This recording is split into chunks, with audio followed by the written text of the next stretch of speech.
Hi welcome back to our channel Hasni Rajapudi. నేను ఈరోజు banana milk shake చేస్తున్నానండి.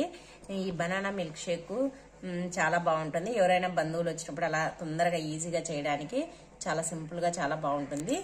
వెరైటీగా కూడా ఉంటుంది. ఇదిగోండి 2 బనానాలు తీసుకున్నాను. ఈ బనానాలు తీసుకొని ఇలా తొక్క తీసేసుకొని ఈ మిక్సీ జార్లోకి, జ్యూస్ జార్ అండి ఇది, దాంట్లోకి వేసేసుకోవాలి.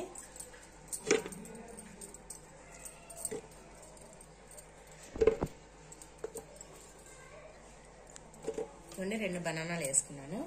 ఇప్పుడు 1 కప్పు పాలు తీసుకున్నాను.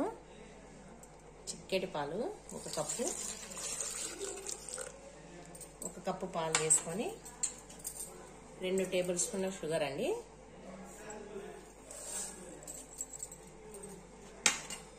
తర్వాత ఇదిగోండి ఒక 4-5 ఐస్ క్యూబ్స్. ఈ ఐస్ క్యూబ్స్ మామూలుగా ఇప్పుడే తీసినాను. మామూలుగా నేను ఎప్పుడప్పుడు ఫ్రెష్గా వాడతాను. ఐస్ క్యూబ్స్ తీసుకున్నాను.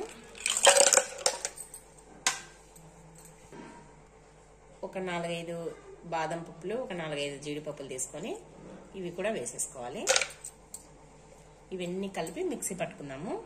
మిల్క్ షేక్ చాలా ఈజీ కదా చేసుకోవడము. ఇప్పుడు మిక్సీ పట్టేసుకుందాం.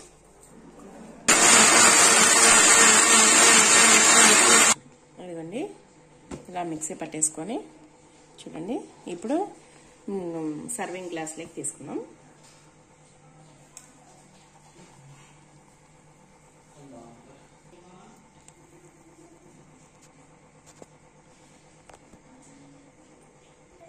ఇదిగోండి సర్వింగ్ గ్లాస్లోకి తీసుకున్నాము. చూడండి ఎంతో టేస్టీగా ఉండే బనానా మిల్క్ షేక్ రెడీ అయిపోయింది. సర్వింగ్ గ్లాస్లోకి తీసుకున్నాం కదా. ఇప్పుడు టేస్ట్ చూసి ఎలా ఉందో చెప్తాను. చాలా బాగుంటుందండి ఇది. ఒకసారి టేస్ట్ చూసి చెప్తా. సూపర్గా ఉందండి. చాలా అంటే చాలా బాగుంది. చూస్తున్నారు కదండి సింపుల్గా ఎలా తయారు చేసుకోవాలో. మీకు ఈ వీడియో నచ్చినట్టయితే ప్లీజ్ లైక్ చేయండి, షేర్ చేయండి, సబ్స్క్రైబ్ చేసుకోండి. పక్కనే ఉన్న బెల్ ఐకాన్ని క్లిక్ చేయండి.